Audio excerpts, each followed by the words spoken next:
Hi, my name is John Ponticorvo. Today I'm going to explain and demonstrate some basic rowing technique on the Concept 2 rowing machine.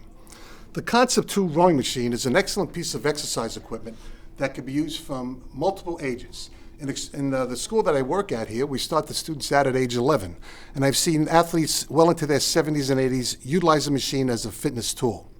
Before I give you some specifics on the rowing, I want to break down some of the ways that we could store the machine.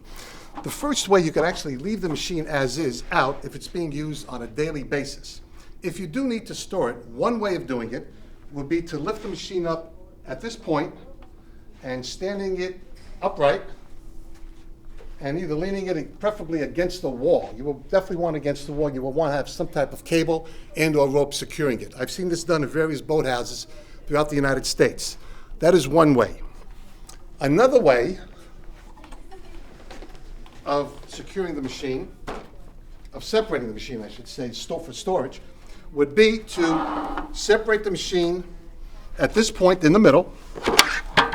Easily comes apart, and you would place each one down, and then you can move them to a corner where, again, they could be stored for easy storage. The machine is then reassembled when you're ready to use them again. Again, sliding in the apparatus in the middle. And now the machine is stabilized and ready for use. I want to go over some of the points of the machine, some of the names of the various parts. This is the fan cage, this part right here. It includes the flywheel. And in the flywheel, next to the flywheel, is a damper setting, which ranges from 10 to 1. And this is important to note. The students right away, they want to row at a level 10. The level of the damper setting does not really indicate how hard a workout you're getting. You could get just as strong and challenging a workout on a setting of 1 or 2 as you can on 10. Basically, the setting just indicates, or I'll give you an example. It's probably good, you could equate it to a 200-pound rowboat and maybe a 25-pound rowing shell. It basically determines how hard you pull back on this handle, determines how hard a workout you're going to get. So it's not really related to the setting. It is recommended we stay between 3 and 5. For today's workout, we're probably going to stay around 5 or maybe just a little bit under. Now, some of the other parts of the machine to identify would be the monitor, which is a very versatile and computer-friendly piece of apparatus. I'll get into more detail later. We have the chain. We have the handle. We have the handle hook, which holds the handle. By the way, it's best if storing for a long period of time to put the handle into the machine, right, like as this is indicated. It would help save time and wear and tear on the shock cord. Daily use, this is fine. We also now have the flex foot, which incorporates the footrest and the straps to secure your feet. And then again, we have the monorail and the sliding seat. That concludes the first segment. The Concept 2 rowing machine is a machine which incorporates a rowing style which is very fluid. But at this point, I'm going to change it up a little bit and slow it down and some slow motion drills for you so you can get a little bit of a feel about the different components of the motion. I'm going to start at my finished position with my legs not locked but slightly bent, and I'm just going to be basically moving my arms forward. Very nice, smooth pace. All the way out in front of me. My wrists are flat. They're not curled up like this, nice and straight. My arms are at a good angle. I'm not up too high like a bird, and I'm not too tight like a Tyrannosaurus Rex, as I explained to my students. Somewhere in the middle, about a 45-degree angle. Again, just moving back and forth, nice smooth angle. Then I'm going to move to a slight forward lean. Again, this is one of the very important components of the stroke. I'm leaning forward at the waist. From this point, I'm going to transition into a quarter slide.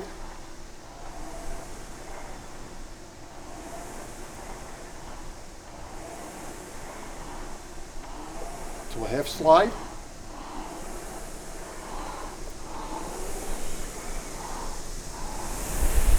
Three-quarter.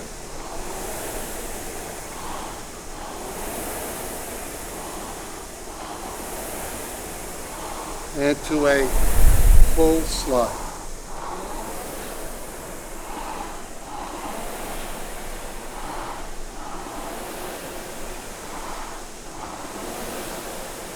I'm going to freeze right here. This is my my catch position. Notice again my leg is perpendicular to the ground, ready to transfer the power from the balls of my feet up through the leg, into the quads, into the buttocks, lower back, and then engaging the upper back as I'm driving back for my final follow through in the drive.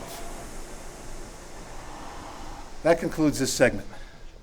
I'm now going to break down the rowing technique in 4 different segments. We're going to start with the finish. Then we move on to the recovery. Then the catch. And finally, the drive. Notice in each one of those segments that I showed you, we could start over here again, Chris, with the finish. Multiple muscle groups are being utilized. So really you're starting with you're going to be incorporating the power, which is going to come from the feet first. You're going to use your quadriceps, your hamstrings, your lower spine, your lower back, your upper back, arms, torso. It's a total body workout. Again, I'm going to isolate the workout for you on the machine right now. All right, now I'm going to start here at the recovery phase. Notice my legs are straight back, not locked, but fully extended. My handle is up into my upper torso. My arms in the correct position. My head is up. I want to keep my esophagus open so I get some good air in me. This is the finished position. Now I'm going to move into the recovery. Now the recovery, I'm going to be sliding backwards. Notice past my knee. Then I'm going to start to roll forward. That is your recovery phase. The recovery phase basically sets you up to be in good position for the catch. Now the catch, again, notice my leg is almost perpendicular to the ground. It's engaged. I'm leaning forward. My hands are out in front of me. My back is loose in good position. Now I'm ready to make the transition to the drive. Now the catch and the drive happen, it's where the rubber hits the road. It's a very explosive, fluid action. So once you hit the catch, you're going to now start driving from the feet, balls of the feet, into the legs, into the quads, into the buttocks, and up into, and then follow through with the arms. The arms almost come along for the ride. You don't want to be doing your arms first. You want to be holding on, engaging your core muscles, driving from, again, the legs, pushing back, again, into your upper torso.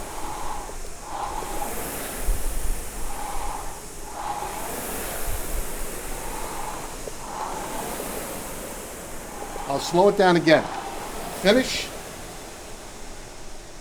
recovery, catch, and drive.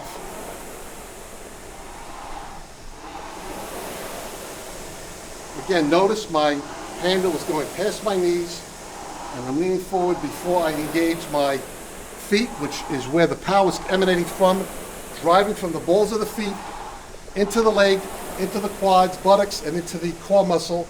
And finally, you're engaging your arms and back muscle, almost the last segment, all engaged, all one unit, driving back and following through with the handle. That concludes this segment. Now, as a follow-up for the previous segment, when I actually did some of the various stages and strokes in slow motion, I'm going to put them all together now, because rowing is a very fluid action.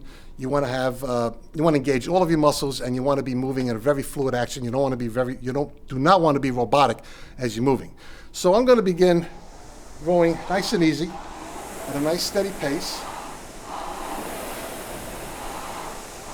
I'm making some comments as I go. Again, notice as I come through with my recovery and go into my catch and drive, the power is coming from my feet, driving back,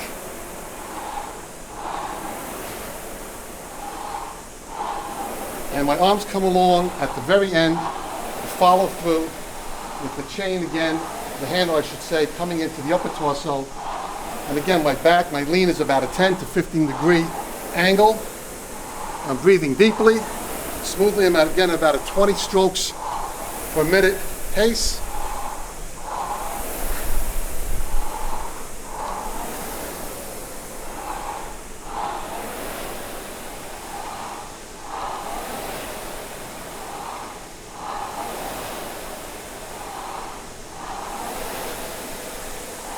Notice the handle's past the knees, leaning before I begin the slide. That concludes this segment. Okay, this next segment, I'm going to actually demonstrate some of the errors or some of the mistakes a beginning rower may make. This is something very important to watch out for. The first one is, and I'm going to start at my finished position, is some beginning rowers start to bend their knees before they bring the handle through. Now, when that happens, you almost have this type of an action. So if you start to see the chain going up like this, you know that the row, again, is bending the knees too soon, and this has caused very awkward form in their technique. Again, you want to stress that the handle goes forward first, then you come in, slide the knees forward after it passes over the knee. The handle, again, passes over the knee, then you're sliding forward to get into your catch and drive position. Again, the wrong way, coming up too soon, incorrect. Again, you have this type of an action, especially when the athlete gets to try to do a time trial where they're going at a very hard pace, their form will deteriorate. So you need to watch out for this specifically. The other problem people have is, or beginning rowers I should say, they actually bend their arms too soon. Now, ideally you want to get into your drive and come straight back. You're not really bending your arms until it gets past your knee. And it's almost a follow-through action. You're engaging your back muscles, you're opening the back up and finishing up strong with a nice follow-through. You do not want to do this. Start too early with the arms. Again, incorrect. Too early with the arms. You're using just your arms, and you're basically, by doing this, you are short-circuiting that power position where you're moving back in all one piece. And again, you're engaging all the core. When you keep your arms out extended, you're engaging all of your core muscles.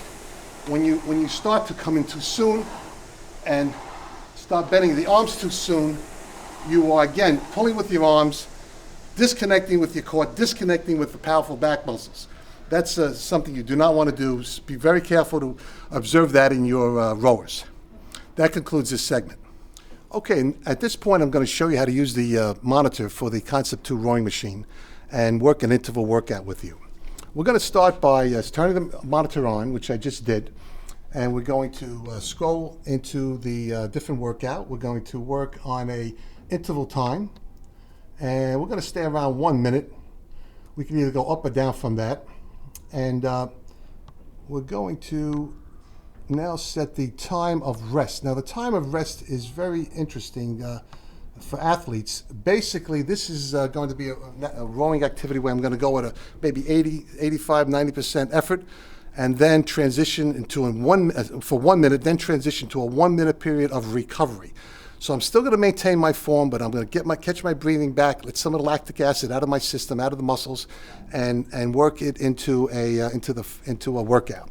So at this time, my monitor's set. I'm going to now engage it. So the monitor's set at 1 minute. And you can see as I'm rowing, the time be going down. And once it hits 1 minute, it's going to start counting down again for another minute, where I will be doing the rest period. Again, I'm going to concentrate on my form as I'm doing this. I'm going to try to stay at about a 24 to 26 pace.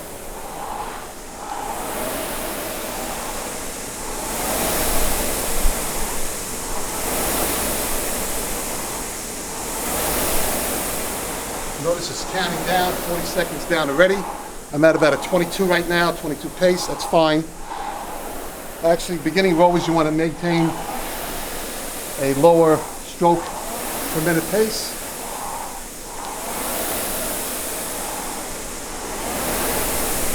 Counting down, 20 seconds left. Again, concentrating on my form, concentrating on breathing, deep breaths.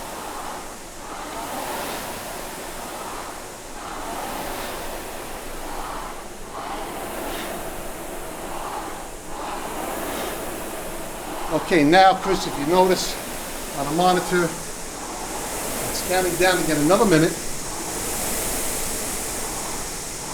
I am now slowing down my intensity trying to keep the same stroke rate, but my intensity on pulling back the handle has decreased. Getting oxygen in, breathing deeply.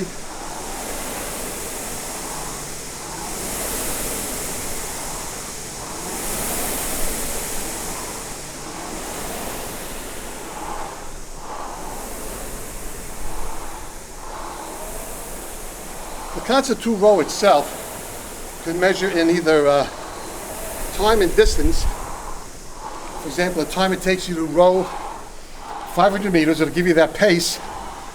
You could also measure in watts as well as calories burned per minute. Now, I'm starting the second interval. I'll just take a couple strokes into that.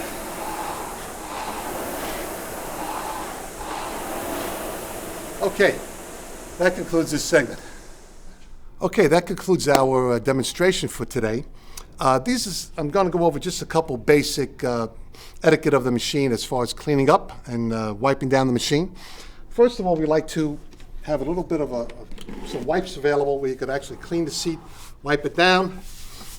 Again, we're using a non-abrasive piece of handy wipe here, like a Clorox wipe. We could also wipe down the railing. It's good. It's also a good little trick to get the roller too. You want to get part of the roller gets a little bit gritty. So that's always good to wipe down. And then last but not least, you want to also wipe down your handles, especially during cold season. We have heavy use on these machines. We have over 50 students using these machines during the day. And just a very light wipe down. Be very careful. You don't want to get too much moisture on these monitors. Just a quick wipe down of the monitor. Your handle, you want to make sure we take out of the holder, place back, especially for long periods of time. Overnight use is fine. This will help protect the shock cord and prolong its lifetime use. And by the way, I have a machine that's about 25 years old and it's still functioning. So these machines are very durable if you maintain and take care of them. The monitor depends on how you want to use it. You may slide it back here. This is also very important to use when you are storing the machine. I forgot to show that before, but it's good to keep it down so you have the least chance of any damage to the monitor. And also, while I'm by the chain, we do it here about once a week, since again, it's heavy use. You would actually take the chain, pull it all the way back, all the way down to the machine, end of the machine. I usually have one student hold the chain and another one hold the rag, and we put just a little drop of the oil for the chain on the chain itself and wipe it down with a rag. Again, a very light rag is fine, even paper towel is good. And just go along the length of the chain. This will help keep the chain running smoothly and again, prolong the life of the machine. That basically concludes our presentation. Thank you again.